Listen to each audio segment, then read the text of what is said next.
Well, good morning, everybody. All right, we normally start off these videos with a look at some satellite data. It's just a great way to kind of capture where we are right now. But I'm going to tell you where we're going in this forecast video. We've had some very interesting model trends over the weekend that we need to discuss, specifically with the GFS forecast model. I want to take you out through the rest of the next couple of weeks talking about severe weather threat. We have to talk about snow, believe it or not, pretty wild temperature swings. But I'm going to show you again this outlook all the way to the summer solstice. The models continue to kind of paint a similar picture as the one they showed us last week. I'm going to give you some long-range ideas, what's going on with La Nia, what's going on with these ocean temperatures of the MJO, and we're going to look at those analogs again. That's kind of all I've got in the arsenal right now. So you've been staring again at an image just showing you the deep cutoff low. That's really moved through the southeast, creating quite a bit of flooding in this area. And we're going to take a closer look at that. But I want to take you back just to yesterday. So this is the overnight hours last night. That's sunset. There it is. And we just see a wide open swath throughout the plains of the United States of almost crystal clear skies. And it got quite hot, especially in the northern plains, where we're going to see more of those very warm conditions again today. But take a look in and around like Utah, Wyoming, parts of Idaho, Montana. There was some deep convection in this area as this deeper low comes into the Pacific Northwest, and some of these storms put down some severe weather. This was kind of the second day of it here, where we saw 121 reports, mostly wind reports, but some of the wind was really ripping through this part of the country. Now, that wind is going to be blowing across some very, very hot air later today, and this is a look at today's maximum temperatures as predicted by the National Digital Forecast Database, which is one of the primary products from the National Weather Service, which we can use to get a lot of weather variables. I like it for the temperatures. But in Minot, North Dakota, 101 degrees Fahrenheit. And I've got a frost risk for them by next weekend. It's kind of crazy to show you how quickly the temperatures are going to change in this area. So under the cloud shield down here, we're going to be expecting temperatures to struggle to get back to their normals. We're going to see highs, in the low to mid 70s, a couple places down here in the 80s. But over 100 degrees already in parts of North Dakota. Now, I do have to tell you, we do have the risk of snow in this area. I cannot rule it out just yet, even though that's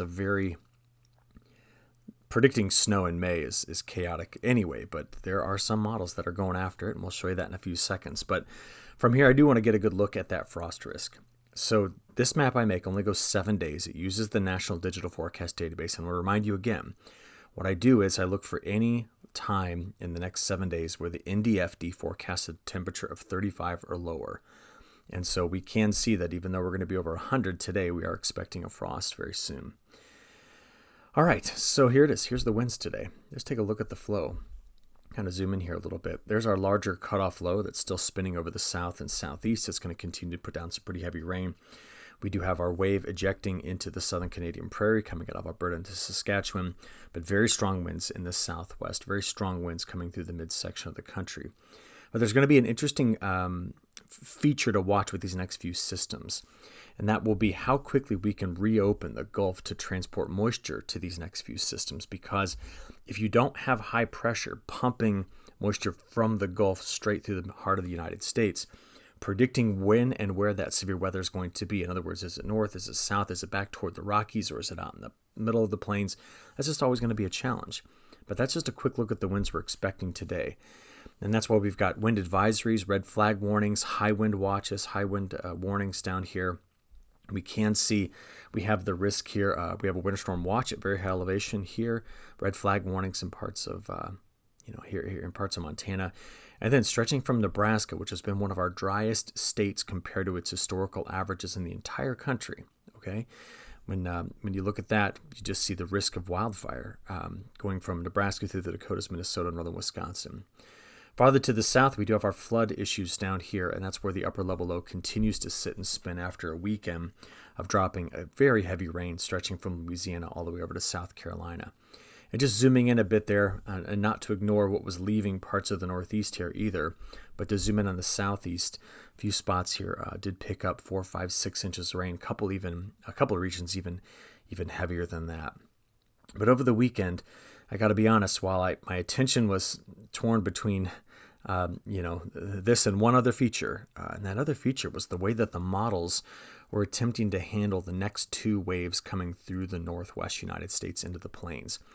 So I know it was Mother's Day, but I occasionally sat down and looked at Twitter, and I had to put out a couple of maps. I don't know if it was for entertainment purposes or what, but here they are, the GFS. It released this, putting out in the next 10 days, some places here in southern Saskatchewan, Manitoba, getting into North Dakota, northern Minnesota.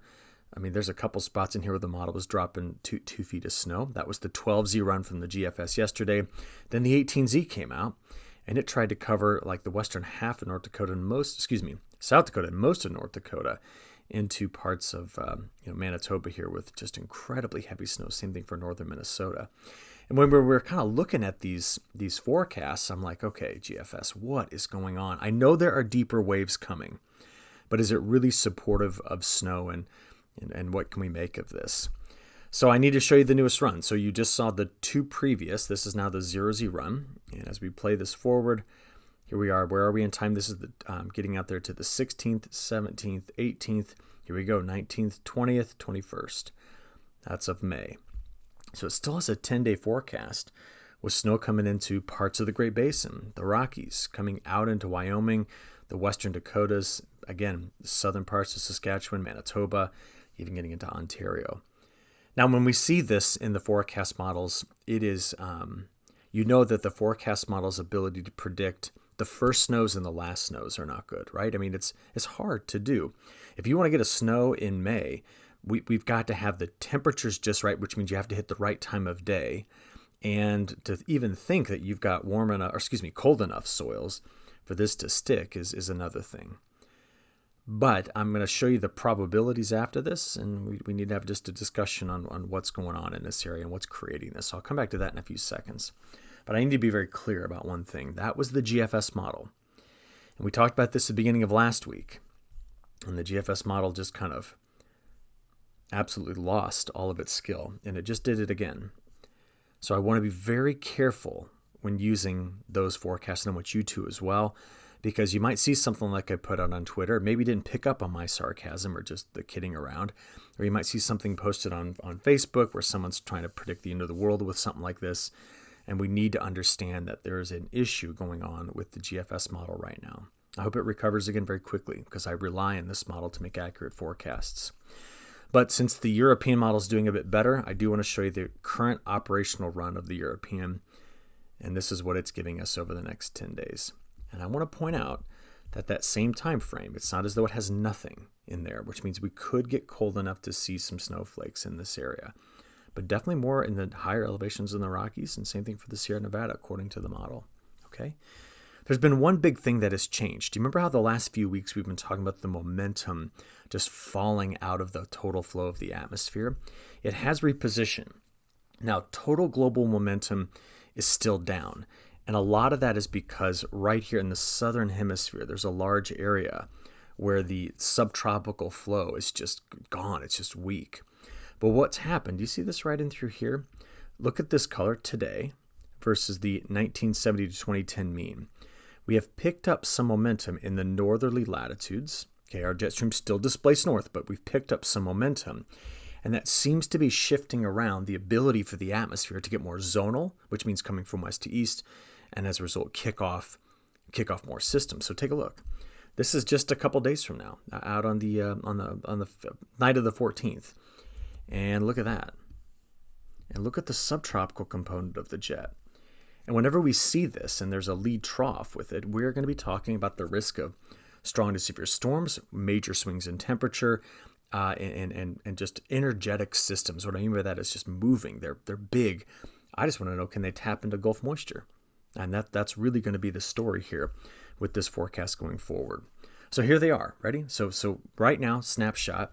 There's the cutoff low to the south that's moving into the southeast. It's going to meander down here for a while. And it may be able to spread moisture pretty far to the north. I'll take a closer look at that in a few seconds. But do you see this? There's our ridge. The trough has a positive tilt to it, which means it's going to dig. And this is just by tonight. And that trough digs and tries to eject through Colorado, Wyoming, Montana by Wednesday. And what this is going to do is this is going to set us up for a large system, a low pressure system here. Come back to the narrative though. With a trough leaving, flow around these troughs goes like this, right? So you can see the flow is going in the wrong direction from the Gulf to return moisture to the system. So we're going to try to scour it from here, and it's going to be very, very difficult to be able to get that into place for this system, which means it's mainly going to be a precip maker for up north. Now, by the time we get to Thursday, and this wave has completely switched its tilt, it's now negatively tilted. It's got the subtropical component of the jet coming in, the polar jet coming in like this. We do see some ridging here, which means the Gulf will open, and that's where we're going to keep an eye on this area by Thursday for the risk of severe storms. But on the backside of this major drop in temperatures, it is connected with some colder air from pretty far up north. And that's just the first. So that one goes on through, settles over the Great Lakes. That's by this Friday, cooling things down in a big way here. I'll show you that. And then watch right there. Do you see where this is coming from? It's starting up here like around Juneau, Alaska. And it then dips into the northwest. There it is.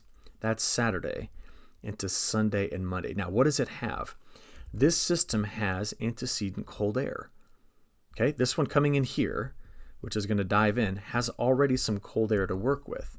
And as it does that, it sneaks through, digs a little bit farther to the south. There is a ridge in place here. This, again, is this weekend, getting into early Monday. And that's the trough we're talking about that might be making the snow. That's our narrative. We're going to follow it all week. We'll keep you up to date. We'll show you the model trends. We'll look at all of it. But again, I really wanted to know what we're going to do in terms of severe weather with this. So let's take a look at where we stand on severe weather so far this year. Tornado counts well above average. 549 is normal. We're at 724. Okay, we are still in the middle of our severe weather season for tornadic activity. You can see the greatest slope on the historic line right there. Hail reports sitting right on average, just a hair above. And wind reports were still, a huge amount of severe wind reports. 4,700 versus 2,300 being the average. And we just added to that, of course, this past weekend. So as we look out there over the next 3 days, these are the setup days. We are going to watch the southeast today. Okay, we still have the risk of those stronger storms here. These are the ones that were over parts of Utah, Idaho this weekend. Then we're in our setup day tomorrow, and this gets out to Wednesday, but it's Thursday that we're going to be keeping an eye on. So that is the new day 4 severe weather outlook, which is again on Thursday pushing into the Great Lakes. And then on day 5, we're going to keep an eye on the Mid-South here. So all week, this is going to be an evolving story about these couple of areas with that next wave coming out. So total precip looks something like this. And you are not going to be satisfied with any forecast of precipitation right now. I've been watching the model trends. They are bouncing all over the place. The timing has been off. We can still use the models to get a glimpse of this, but I don't think anybody's going to be like, oh yeah, WPC nailed it for me, or the ECMWF has been right on, and we know the GFS is having some problems.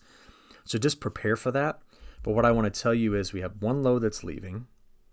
We have the next load that's coming through that's going to do this, and then the one that follows it, that's going to hit through here. What I'm concerned about is this region.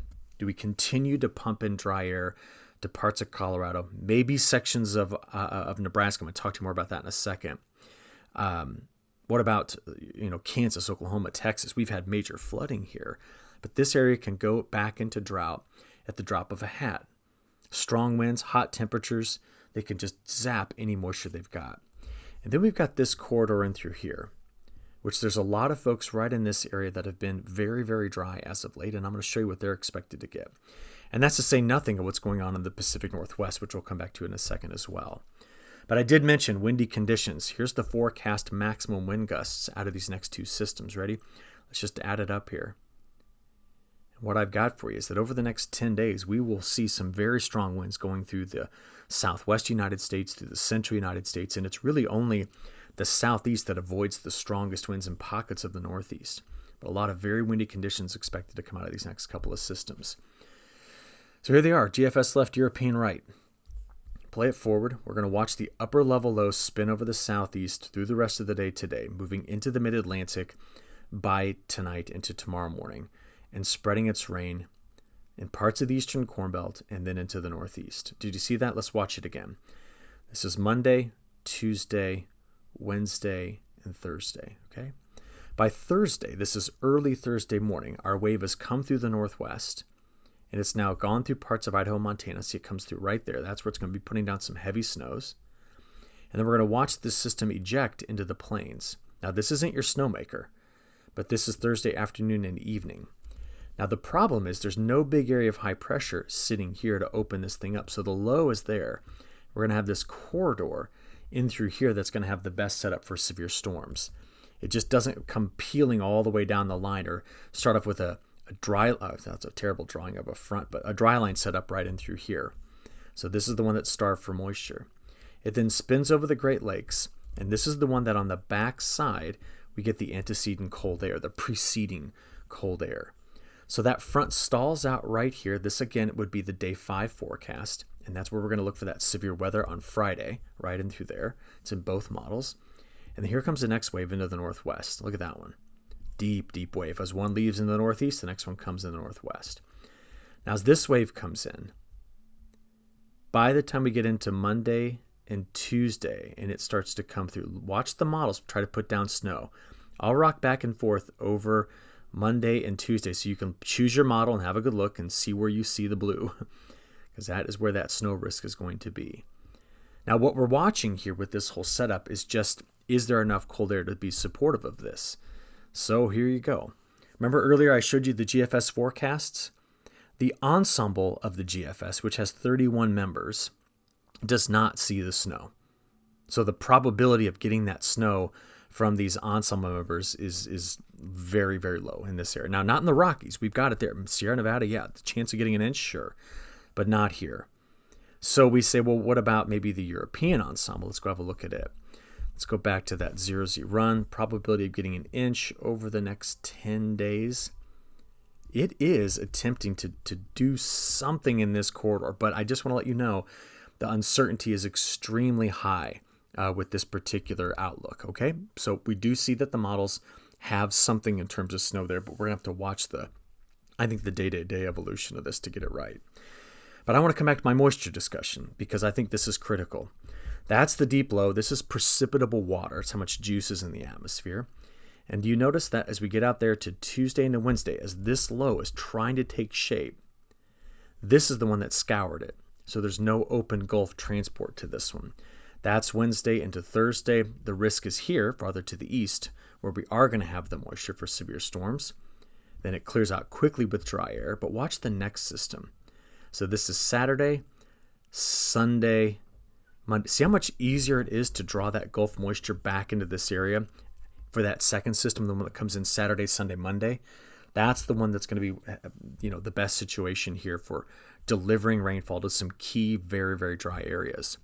And I mentioned there's the risk of severe storms. Let's go look at the convective available potential energy, or CAPE. The more of this you've got, the better the chances are of big, bad storms. So here's Monday getting into Tuesday. Okay, see it down here, but we have to question, is there something to trigger storms in this area? We get into Wednesday, and then Thursday right there is what we're going to keep an eye on. See this corridor? Right in through there on Thursday. We then go out to Friday, and it's going to be down here. Now watch the next system. See how it draws the CAPE, indicating better moisture return back farther into the plains? And that's why this next system coming through is going to be one to watch so carefully. All right, so how about some model setup here on total precip? Let's just look at them real quick. European model. This is just playing through the weekend. Where is that background music coming from? Oh, I'm so sorry. Sitting behind me, I have just another computer down here in the basement. And apparently my son was playing Minecraft on it last night. I just decided to start playing the music. So I apologize for all that. I'm distracted. Here we go. Let's watch that precip again. And here is the AI model. That's the operational European. Here's the AI. And here's the GFS. Now, if I'm in this central US part right in through here, and I'm looking at this, I've got questions. Because these three models are giving me way different solutions for some very, very dry areas, to be honest with you. I'm talking about Nebraska primarily. Soaking the northern plains, hitting parts of Montana. Still very wet in the Mid-South, which, remember, at the beginning of April set records with respect to flooding. We are bringing more moisture through parts of the Carolinas. They need it too. I want to know what's going to happen there in the central U.S. So let's do this. Let's look at the European ensemble probability maps. This is the chance of getting over an inch. Now, I can't stress enough how important this moisture would be in this area. I mean, we could look at it a lot of different ways. That is one of our driest spots in the central U.S. in a very, very long time. In fact, you want to take a little closer look. We've got some places in the last 30 days in parts of Nebraska, this corner of Missouri, getting into western Iowa, this part of Minnesota that have had, not just less than half, but like less than a fifth of their normal precipitation. And it's been hot and dry and windy. So the evaporative demand has been huge. Take a look at the northern half of Illinois, Indiana, parts of Michigan, Wisconsin. Extremely dry in those areas as well. Then the Northwest. Extremely dry. So to be able to see moisture trying to come through these areas is going to be absolutely critical. Now, is it really too wet? That's the chances of 2 inches. Very wet in the Carolinas, parts of Virginia with these next few systems. How about the chance at 4? Right along the Appalachian Mountains. But just to let you know, the European model for northern Nebraska into central South Dakota has got a 10 to 40% chance of 4 inches of rain coming in the next 10 days. Now, is the GFS ensemble on board with this? Let's go have a look at it. That's the next 10 days GFS ensemble. Let's go down to 2 inches. We've got some similarity, but notice how it's not bringing that moisture into Nebraska. And that's one area that I got to watch. But the probability of an inch, highest into these regions. Okay. From here, just to come back to the reasoning behind watching this so carefully, these soil moisture maps tell you everything. We do need the rain over in parts of North Carolina, Virginia. We've been drier, but we're saturated down here after the weekend's cut off low, and the previous few weeks of incredibly heavy rainfall here has got us saturated. We're very dry in the Northwest, and there are these pockets in through here that are dry as well. Now, if we put some snow down on top of this, boy, that'll go a long way as it melts slowly. It'll melt rapidly into the soil here. So we'll keep an eye out on that. But what about week 2? Well, that second system I talked to you about, it's coming out this upcoming weekend. So technically, it's kind of in the week 2 forecast. And you can see all 3 of our major models do have it. What I want to know is, how large is this dry swath? And does it get farther into, sorry, I can't draw these little lines this morning. Does it get farther into parts of Nebraska than otherwise, just given how dry it's been? Okay, from there, let's talk temperatures. There's my frost risk map again. If we take a look at the daily highs, watch the change in the northern plains. That's today's highs getting into tomorrow. Cold in the west. This is when the trough comes in Wednesday into Thursday. So you already are looking at 156, 44 degree swing in temperatures just between now and Thursday. This is where the severe weather risk is going to be on Thursday. Look how hot it's going to get here. That is Friday into Saturday and Sunday. And with all this cold air sinking into the northern tier of the United States, we're looking at when those temperatures could get down there, to give us that frost risk. And next Sunday morning is another time frame for that. If you look, this is the Sunday morning chance of getting under 40, and here's the probability of getting under 32. So less than 32 degrees, we have a pretty high chance of having a frost event right into this area. We need to watch that very carefully. So the next 5 days versus the 5 days that follow it, we're looking at a 50 to 60 degree swing in temperatures in the northern tier of the United States. Now, I don't expect this to be just dropping major frost risk in through the rest of the country here, but I do want to keep an eye on the northern plains, where having a frost at this point in May is not uncommon. All right. So, thinking all this through, let's now take a look at the longer term and we'll wrap this up. I still think that the CPC must feel the same way I do in trying to predict what the end of May is going to look like. This is what they've got for May 24 to June 6. Hot in the central U.S., equal chances either side. They've got active wet weather in the Four Corners states and eastern Corn Belt to Mid-Atlantic, but equal chances everywhere else. And oftentimes when you see equal chances, that means that the spread in the forecast probabilities is so large you cannot assign it. It's not trending toward a single area. But I want to show you that in the context of this, which I mentioned at the beginning. The May 21 to June 21 outlook for precipitation is wet Northeast, wet Great Lakes, wet up to the Mississippi River. And it has gone over very dry in this area, drier in the west. Now, the reason why I'm showing you the May 21 to June 21 is because it's not going to reflect the extremely wet conditions we're getting right now in the forecast for the Northern Plains. So we're after that. We're just looking for where the model's trying to settle in on things. Now, I don't have a lot of trust in this forecast. I'm looking for consistency.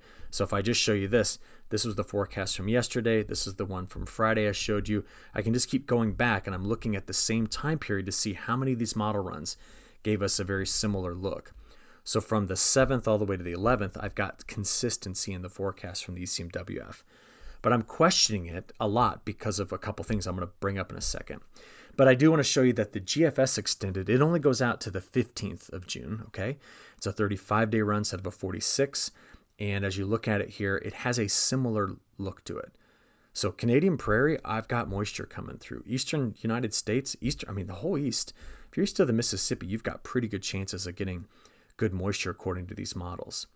But it's the Central Plains we're watching most carefully. So let's wrap this up by thinking things through. Normally, when I see the MJO way outside of its null space, I tend to trust the European model more.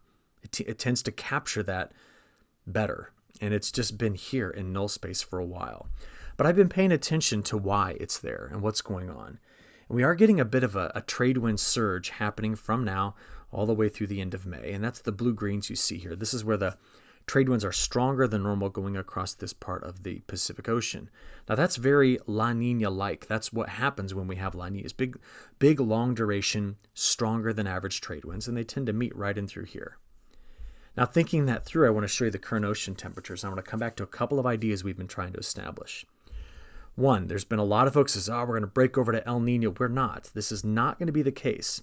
When you look at the current ocean temperatures as compared to the global average today, okay, so not compared to the historical averages, but to take the whole planet's oceans, get an average temperature, and then compare each individual region to that, we see the influence of those stronger trades, and we see it connecting with that negative PMM region, Pacific Meridional mode, right? And I made a case last week that this area and this area are the most critical to watch for establishing the pattern of high pressure cells, our subtropical highs, through summer. And I told you got a 40-day assignment. If this gets colder and this stays colder, we tend to produce western U.S. troughs, which means central U.S. ridges, which means the Bermuda High drifts. Now that's just one possibility, but it's one that I'm concerned about. With this fact that these trade winds are still making this surge, it just tells me that bringing all of this over warm in the near term, it doesn't seem to be in the cards. There's still good upwelling in this area. So I then said, well, we haven't visited our analog years, which I chose along with CSU back in early April. But here they are again, 96, 99, 06, 08, 11, 12, 17. I left 21 out of this. But June tended to be across a lot of area on the drier side of average. Maybe not in the Great Lakes or Northeast, maybe not in Florida, which they'd be happy with a wet June down here. But there was a drier signal overall. Tended to be hotter, Great Basin, Southwest, Southern Plains, cooler than average in the Pacific Northwest. If you're just looking at the composite years as a single example. But I want to look at this a little differently. If you're in May to June and we've got that cold water off of the Baja of California, it tends to correlate with drier than average conditions here. This is a positive correlation with the PMM, but the PMM is negative. So we tend to be a bit drier here in May and June. Okay? But the time period that I'm most concerned about is the midsummer. And if the PMM area, if that water stays cold off the Baja, this is why we still have this ongoing risk of being dry in the central U.S. where it is dry right now. And this stretches over to parts of the Mid-Atlantic, through the Appalachian Mountains, through Kentucky, Tennessee, through the Ohio River Valley. And that's why we're just keeping an eye on it, while the West tends to be wetter, stormier. And by the way, the West, if we look at temperatures, take a look at this. The West also tends to have cooler conditions. Now you're going, wait a minute, the colors, no, I know. Remember, we have a negative PMM. So if there's a positive correlation, this is cooler, that's hotter. But I don't have an option over here to change the color bar to make it look that way. So there's that hotter summer risk. I know it's blue, but it's a negative correlation. So that's what we're going to keep an eye on. I think it's critical to monitor this in the coming weeks and months. It might be our only preseason signal other than the soil moisture issues. All right, so one last thing to talk about, and that is our global 10-day outlook. And I do want to point out that we've got some very cold temperatures coming into this area, temperatures in the 40s and 50s in Fahrenheit, going around the Black Sea and into the western Russia growing regions. Soil temps are not consistently above 50, and it's rainy. Meanwhile, the rest of Central and Northern Europe is quite wet. We see wetter than average conditions coming into India, southern China, very wet throughout Indonesia. But this is where we've got our best rising motion going on right now. So a lot of tropical activity. The monsoon is done. We need these rains for autumn down here in Argentina. But I think with that, I'm just going to wrap it up. So you know what we're watching this week. Matt will chime in tomorrow morning. We'll keep building these ideas and try to look out there as far as we can. But until then, you all just have a good rest of your day. We'll talk soon. Thanks.